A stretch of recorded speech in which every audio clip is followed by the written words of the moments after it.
Madame la Présidente, le 6 juillet dernier, vous mentiez à la tribune de cet hémicycle. Suite aux révélations de notre groupe, vous avez nié l'étude d'une hausse du pass Navigo par vos propres services.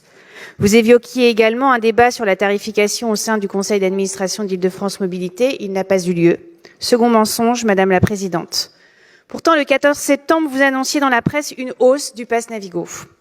Oui, Madame la Présidente, il faut payer l'ardoise de la crise sanitaire, mais pas comme vous y êtes pris avec un soi-disant accord historique, et je vous cite, avec le gouvernement, qui ne faisait finalement que reporter cette dette.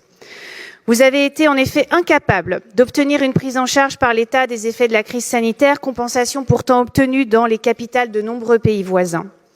Au pied du mur budgétaire que vous avez refusé d'évoquer durant toute votre aventure présidentielle, vous choisissez donc de taper d'abord et principalement dans la poche des usagers. Pourtant, de nombreuses solutions sérieuses existent pour préserver le pouvoir d'achat des Franciliens et éviter une telle hausse. Vous avez même l'embarras du choix.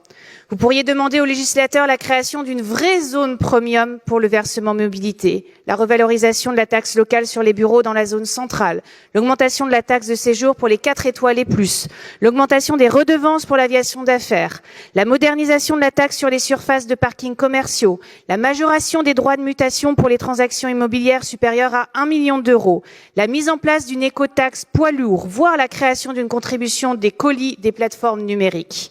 L'activation de quelques-unes de ces propositions dégagerait des recettes largement suffisantes pour couvrir les besoins de la décennie à venir. Cette hausse du pass Navigo n'est donc ni obligatoire ni nécessaire. Ce n'est que votre choix.